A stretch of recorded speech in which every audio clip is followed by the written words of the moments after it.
안녕하십니까. 추영희입니다. 제가 그 유튜브를 시작한 지 이제 한 8개월 정도 됐는데요.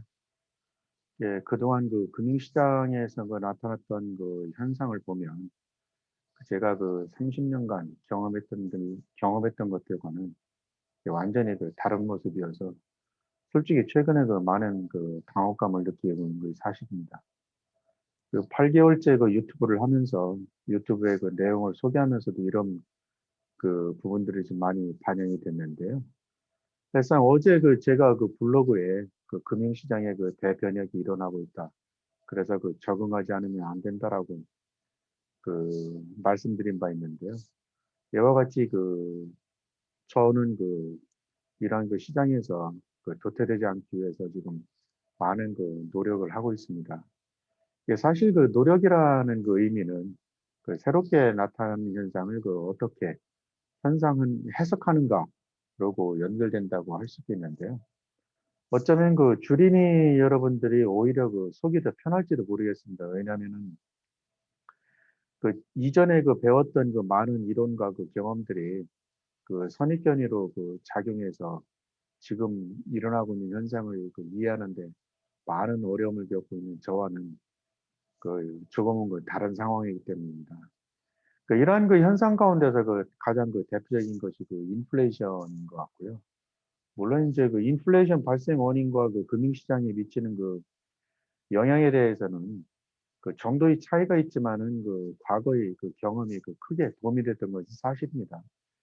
그래서 그 과거의 경험이 그 실제 현상과 그 어떻게 그 매치되는지를 공부하고 이를 그 여러분들과 그 함께 공유하기 위해서 인플레이션이라는 그 동일한 주제를 가지고 지난 그 유튜브를 시작한 지 한 8개월 동안 그 거의 한 3분의 1은 이 인플레이션에 대한 그 내용으로 아마 채워진 것 같습니다. 그런데 최근에 정말 어려운 것은 그 중국이 그 또 하나의 그 변수로 작용할 가능성이 있다는 점인데요. 제가 그 곤혹스러워하는 것은 그 과거 그 중국이 디플레이션을 그 수출하는 국가로만 인식이 되었었는데 지금은 그 인플레이션을 그 수출하는 국가가 아닌가 하는 그 우려감들이 그 제기가 되고 있습니다.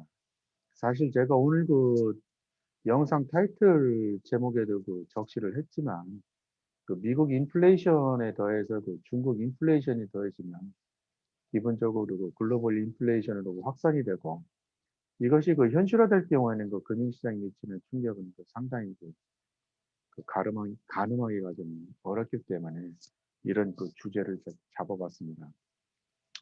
그런데 이제 한 가지 다행스러운 것은 오늘 그 발표된 그 미국의 5월달 그 소비자 물가 상승률이 그 최근에 이제 저도 뭐 그런 생각을 많이 했고 그런 주장을 많이 했지만 그 페드가 주장했던 그 인플레이션은 그 일시적인 현상일 것이라는 부분들을 좀 많이 그 뒷받침해 주고 있는 것 같습니다. 그래서 실질적으로 미국은 채권 시장이 그 안정감을 보였고 주식 시장은 상대적으로 그 강세를 보였습니다. 이렇게 그 미국 물가 상승률이 일시적이라고 생각할 수 있었던 요인은 뭐 제가 여러 번 말씀드렸기 때문에 그 생략을 하고 가장 중요한 거 한 가지만 말씀드리면 그 미국 그 소비자 물가 상승률의 3분의 1을 차지하는 그 중고차 그 트럭 가격이 그 전월 대비 그 감소했다는 점입니다. 이 표에서 보시는 것처럼 그 4월 달에는 그 10%나 그 증가를 했는데 물론 이제 전년 동월 대비지만 이번 달에는 그 7.3% 물론 뭐 상당히 그 높은 가격임에도 불구하고 기본적으로 그 4월 달에 비해서는 좀 꺾였기 때문에 이런 부분들이 그 일시적인 현상으로 이해될 수 있을 것 같고요. 그리고 페드가 일시적인 현상으로 그 지적했던 것들이 최근에 그 소비자 물가 상승률을 이야기했던 상당 부분들이 그 전염병으로 인해서 그 봉쇄 조치가 취해졌던 것들이 정상 활동을 그 거치면서 이론에서 그 이연된 수요 그리고 공급 부족 현상 때문에 그 나타나는 것들이 있는데 이런 부분들이 오늘 그 5월달 그 소비자 물가 상승률에서 그 나타난 것 같습니다. 그래서 아마 일시적인 현상일 것이라는 그 주장에 무게가 좀 더 그 심어진 것 같습니다. 앞서 말씀드렸지만 이렇게 그 미국을 비롯해서 그 전 세계적으로 어쨌든 그 물가가 그 상승을 하고 있는데요. 이런 현상이 지속된다면은 인플레이션이 그 글로벌 경제를 그 위협할 수도 있을 것입니다. 그러니까 중국도 예외는 아닌데요. 앞서 말씀드렸지만 그 베이징 당국이 그 자국 중국의 그 공장과 근로 현장을 그 비용 상승으로부터 그 방어하기 위해서 그 재파른 그 조치에 그 나서고 있는 것 같습니다. 예, 오늘 그 제가 그 말씀드릴 내용은 그 뉴욕타임즈 기사하고 그 블룸버그 기사를 중심으로 해서 만든 것이기 때문에 그 참고해서 이렇게 들어주셨으면 좋을 것 같습니다.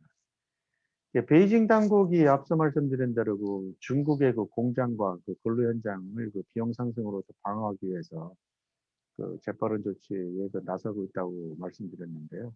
사실상 그 철강 기업과 그 탄광 기업들은 그 비용 상승으로 인해서 많이 그 힘들어하고 있다고 합니다. 예, 정부는 그 가격 폭등과 사재기를 그 조사하겠다고 약속을 했고요. 그리고 통화 가치가 수년 내에 보이지 않는 수준으로 그 상승하도록 그 허용함으로써 그 세계적으로 그 곡물, 석유, 육류, 광물 그리고 다른 그 필수품들을 사들일 수 있는 보다 가치 있고 강력한 그 도구를 그 제공해야 되는 것입니다. 현재까지 그 전 세계에서 가장 큰 그 제조업체이면서 그 수출 국가인 중국의 물가 상승률은 그 전 세계적으로 느낄 수 있었던 그런 부분입니다. 예를 들어서 그 뉴욕 맨하탄에 그 본사를 둔 그 수입업체이면서 그 유통업체인 그 아네벨 뉴욕은 올 봄에 이미 그 제품 가격을 10% 인상했다고 합니다. 그렇지만 이 회사가 그 중국으로부터 수입하는 중간재는 그 20% 올랐다고 그 베넷 모델 사장이 말했는데 이와 같이 그 가격 인상폭을 대부분 상당 부분 그 반영은 하지 않고 있는 것 같습니다. 그런데 어쨌든 중국으로부터 그 인플레이션은 그 수입하고 있는 부분들이 일정 부분 나타나고 있는 것 같습니다. 또 하나는 그 우리가 입는 그 파카 원료인 그 합성 원단을 만드는 그 화학 물질이 유가 상승으로 인해서 그 더 비싸졌다고 합니다. 그 세계 제1위의 그 생산국인 그 중국산 오리털 가격도 더 비싸졌고요. 그리고 태평양 횡단 운임 비용이 그 항공, 화물회사와 그 운송회사가 수요를 맞추기 위해서 그 고급 분투하면서 일부 운송 운임의 경우 3배나 상승했습니다. 그렇지만은 그 중국 기업들은 그 고객을 잃는다는 그 두려움 때문에 이러한 그 모든 비싼 비용을 미국 상점에 그 떠넘기는 것을 그 막고 있을 따름이라고 합니다. 이에 따라서 그 마진은 포기했고요. 이런 부분들은 미국 기업도 마찬가지인 것 같습니다. 이게 베넷 모델 사장은 그 만약 내가 정말로 모든 그 가격 인상분을 반영하라고 했다면 제품 가격은 지금 엄청나게 더 비싸졌을 것이라고 말했습니다. 현재와 같은 그 세계적인 인플레이션 추세가 지속될 것이라는 점은 그 확실치는 않습니다. 그리고 그 앞서 말씀드렸지만 그 미국의 인플레이션이 그 일시적인 현상이라고 그 판명이 되면 기본적으로 인플레이션 추세 자체가 완만하게는 지속될 가능성은 있지만 급등세로 이어질 가능성은 그 적다라는 것입니다. 그렇지만 어쨌든 그 많은 그 경제학자들은 기업들이 그 공장 폐쇄와 또 코로나 바이러스 유행 기간 동안 취해진 일련의 그 조치들로 인해서 공급 병목 현상을 그 해소하면 가격 상승이 그 인플레이션이 그 완만해질 것이라고 믿고 있습니다. 저도 사실상 이 부분에 좀 동조를 하고 있는 편입니다. 그래서 그 연준의 일시적인 인플레이션 현상이라는 견해와 이게 일치되는 것입니다. 그렇지만 그 중국과 인플레이션을 두려워해야 할 충분한 이유는 있습니다. 최근 수십 년 동안 그 중국의 급격한 그 경제 성장이 주기적으로 그 물가 상승을 그 동반해서 많은 우려감을 낳았던 것이 사실입니다. 1989년 뒤에 말씀드리겠지만 1989년도 베이징 그 천안문사 때는 그 물가 상승이 하나의 그 원인으로 작용을 했고요. 그래서 그 중국 정부 당국은 오랫동안 그 비공식적인 그 가격 통제와 그 보조금을 사용해서 그 중국 그 생활 물가를 그 잡아왔습니다. 일부 상품의 경우에는 그 가격이 실제로 상승하고 있습니다. 그 제지업체들은 올해 봄에 그 냅킨이나 화장지와 같은 제품의 대량 판매 가격을 4차례 인상을 했고요. 두부용 콩도 그 점점 비싸지고 있다고 합니다. 그렇지만 현재로서는 그 소비자보다는 중국 제조업체들이 가격 인상을 더 많이 느끼고 있는 것 같습니다. 중국의 그 5월달 그 생산자 물가는 1년 전보다 그 9% 상승을 했는데요. 이러한 부분들은 그 호주의 그 값비싼 철광석과 미국의 그 옥수수, 도매물가 그 상승이 그 상당 부분 영향을 미쳤다고 합니다. 그렇지만 그 이전의 생산물가 상승 구간과는 그 달리 그 이렇게 그 과거에 생산물가가 상승했을 때는 파란색으로 보이는 소비자 물가 상승률도 그 동반 상승했는데 그 최근에는 아직까지는 그 소비자 물가로 그 전이되는 현상은 그 보이지 않고 있는 것 같습니다. 현재 그 중국의 그 생산자 물가는 그 거의 1990년대 수준만큼 그 높은 그런 상황인데 그 이러한 부분도 그렇지만은 그 소비자 물가는 그렇게 그 높지 않습니다. 앞서 말씀드린 대로. 그래서 이 생산자 물가와 이 소비자 물가 간의 그 차이는 1990년대 초 이후에 그 가장 높다고 합니다. 그 이렇게 그 생산자 물가와 그 소비자 물가가 그 차이가 다시 말씀드려서 그 내수 경제로 그 전이가 그 되지 않는 이유는 중국 그 내수 경제가 그 전염병으로부터 완전히 그 회복되지 않고 있기 때문이라고 합니다. 그 중국 그 소비 지출이 부진한 것들이 결국은 그 최근에 다소 그 저렴해진 돼지고기나 심지어는 그 가격 변화가 일어나지 않는 남성용 속옷과 같은 상품에 대한 그 지출조차도 늘리지 않으려는 그 각오가 그 많지 않다는 것을 그 의미합니다. 앞서 말씀드린 대로 그 전염병으로 인해서 아직 그 회복되지 않고 있는 것이죠. 상해의 그 한 그 시장 상인은 그 신문에 난 기사에 따르면 그 이 상인은 그 최근에도 식품 가격이 그 오를 그 조짐이 보이지 않고 있다. 달걀과 그 쇠고기 가격도 그 거의 변하지 않고 있다. 그 1998년도부터 그 상해 시장에서 닭, 비둘기, 뭐 다른 조류들을 그 판매한 한 그 상인은 생활비는 그렇게 크게 변하지 않았다고 합니다. 채소 가격은 항상 일정했기 때문에 이런 부분들이 이를 반영하고 있는 것으로 그 얘기를 하고 있고요. 그렇지만 생필품이 아닌 그 음식을 그 파는 상인들은 공급 가격 인상을 그 주의 깊게 그 지켜보고 있다고 합니다. 논리적으로 그 인플레이션은 그 두 가지 방법으로 그 대응할 수 있는데요. 앞서 말씀드린 대로 그 시장 상인의 말을 통해서 할 수 있는 것처럼 기업이 그 가격 인상할 수 있다는 것은 그 예정된 소비자 물가 상승으로 이어진다는 것이고 그 다른 한 가지는 그 기업이 높은 그 인풋 비용을 그 감내해서 그 마진은 떨어지는 그 고통을 겪을 수 있다라는 것인데 어떤 방법도 사실상 그 매력적이진 않습니다. 그렇지만 물가가 상승한다고 해서 그렇게 놀랄 필요는 없는 것 같습니다. 왜냐하면 그 작년 중국 지도부가 경제 성장을 촉진하기 위해서 그 과거 같은 그 경제 정책을 답습을 했는데요. 이에 따라서 그 산업용 그 금속에 대한 그 중국 수요를 늘렸고 이런 부분들이 일정 부분 그 브라질 철광석 가격을 그 부추겼고 이런 부분들이 중국 그 생산자 물가 상승으로 이어진 것 같습니다. 실질적으로 최근 그 상황은 앞서 말씀드린 2009년도 그 글로벌 상황과는 그 상당히 그 유사해 보이고요. 그렇지만 그 이런 부분들이 그 기본적으로 앞서 말씀드린 대로 그 소비자 물가 상승으로 이어지지 않고 있는 부분들은 기본적으로 중국 소비자들이 의류와 그 가전제품과 같은 그 필수품들을 만드는 공장들이 과도하게 많아서 그 물가로부터 그 보호를 받고 있다는 점도 그 하나의 그 원인으로 지적이 되고 있습니다. 그 과잉 생산 능력은 그 소비자들이 품목을 선택할 수 있는 그 여력을 제공하고 있고요. 이는 그 제조업체들이 쉽게 비용을 소비자들에게 그 전가하지 못하는 원인으로 작용하고 있는 것입니다.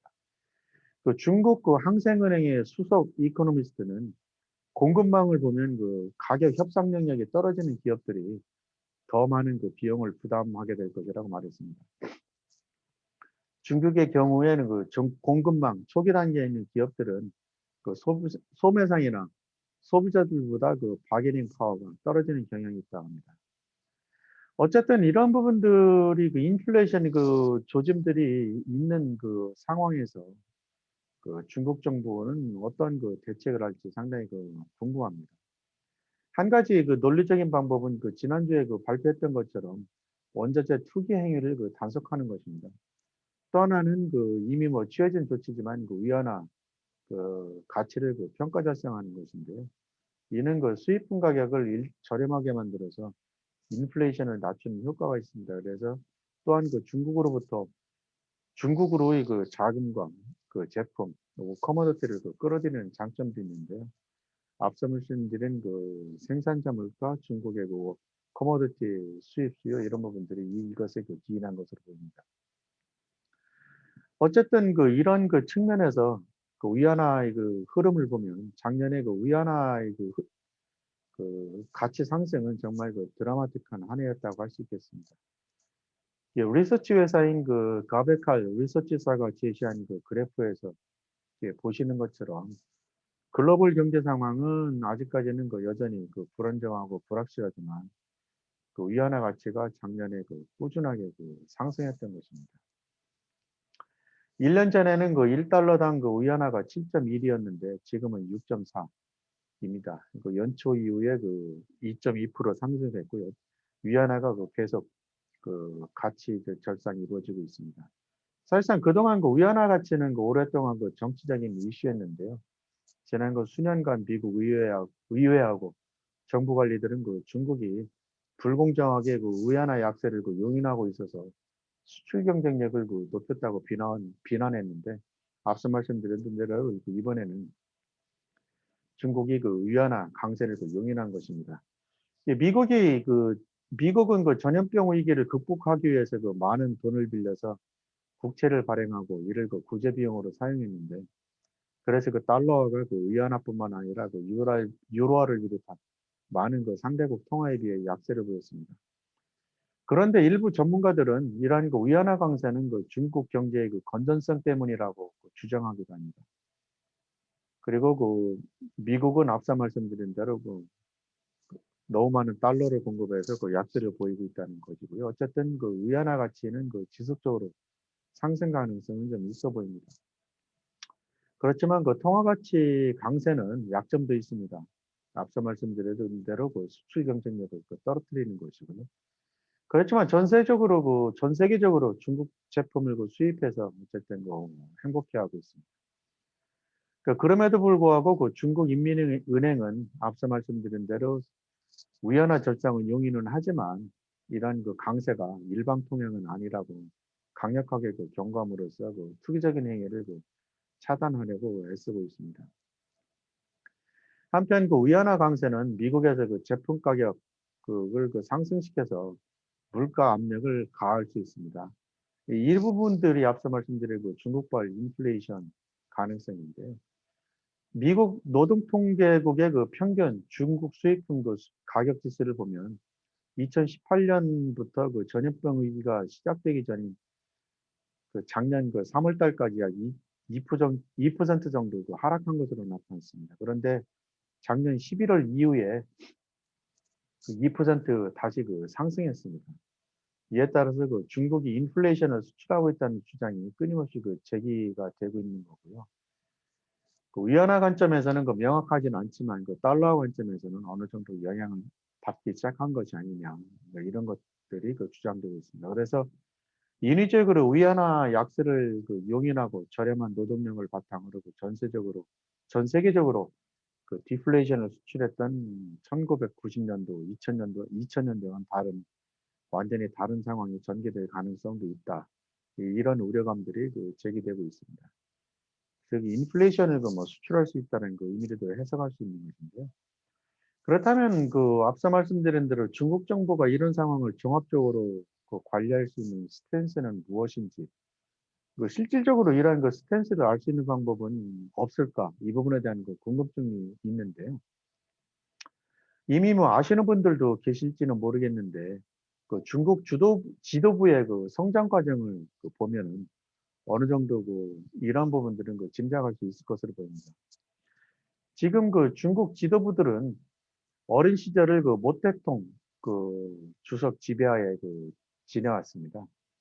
그리고 마르크스 공산주의 이론을 배워왔습니다. 그런데 마르크스주의는 역사적인 역사적인 사건에 주목을 하고 있습니다.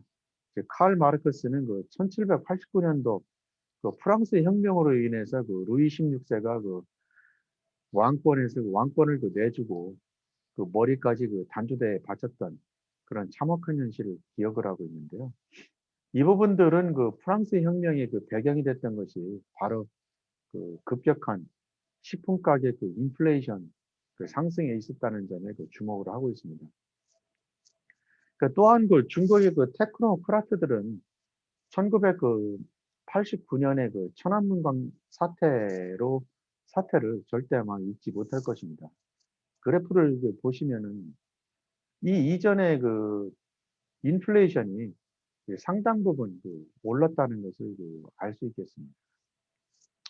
그 천안문 사태가 발생했을 때 거의 인플레이션을 보면은 그 25%, 28% 정도를 그 보였는데요.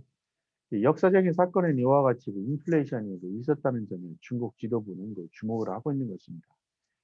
등수평이 공격적인 그 경제 성장 정책을 그 추구하면서 위안화 그 절상을 그 용인을 했고, 이는 그 또 다른 그 물가 상승을 그 야기한 바 있습니다. 그런데 이후로 그 놀라운 그 경제 성장을 달성하면서도 주요인 그 인플레이션을 그 통제했다는 것이 상당히 그 놀랄만합니다. 위안화 절상이 아니라 그 위안화 그 가치 하락이죠. 어쨌든 그 그림에서 보시는 것처럼 이렇게 놀라운 그 경제 성장률을 그 달성했음에도 불구하고 1990년대에 보여줬던 그 놀라운 그 인플레이션과는 완전히 그 다른 모습을 그 보이고 있습니다. 실질적으로 물가를 그 통제하고 있다는 부분, 그 통제에 성공하고 있다는 부분들을 확인할 수 있겠는데요.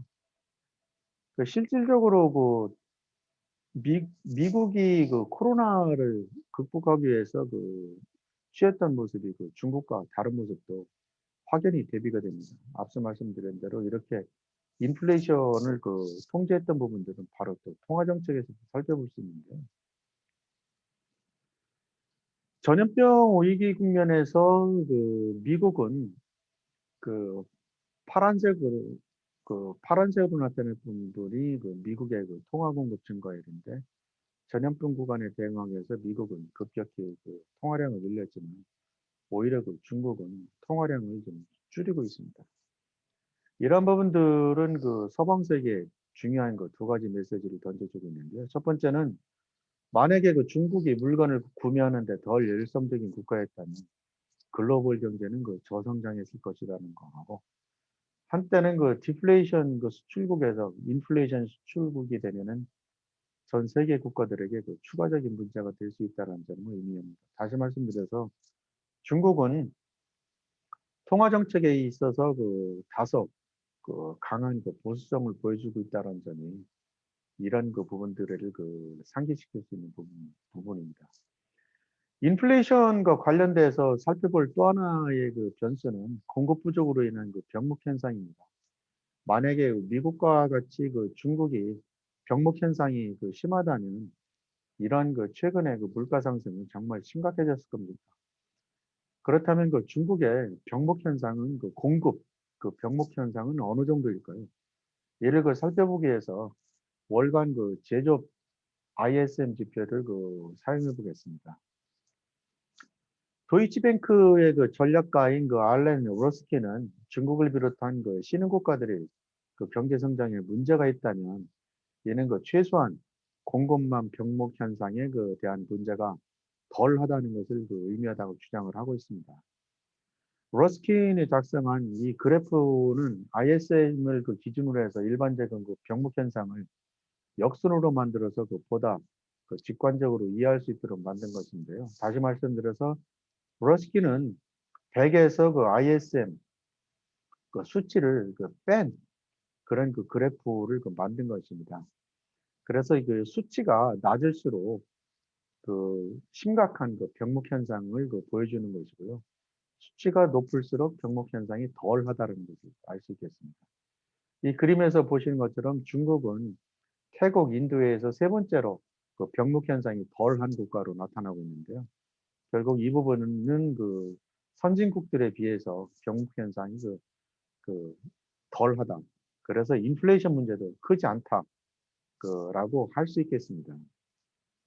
그래서 앞서 말씀드린 대로 그 중국은 인플레이션을 극도로 싫어하기 때문에 적절한 인플레이션 통제가 가능하다라는 부분하고, 그리고 공급 병목 현상도 크지 않다. 이런 부분들 때문에 인플레이션이 높지 않을 것이라고 생각을 하고 있고요.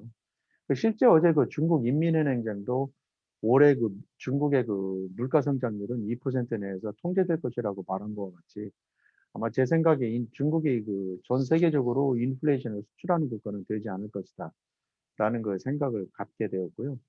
그리고 오늘 5월 달 미국 CPI 상승률에서도 나타난 것처럼 인플레이션이 완만하게 상승할 가능성이 있기 때문에, 우리가 이전에 우려했던 급격한 인플레이션, 그리고 이에 따른 미국의 긴축 정책으로 인한 발작 현상은 나타나지 않을 것이다. 라는 생각을 좀 갖게 되었습니다. 그래서 전반적으로 이런 부분들은 위험자산에도 긍정적인 영향을 미칠 것으로 지금 생각을 하고 있고요.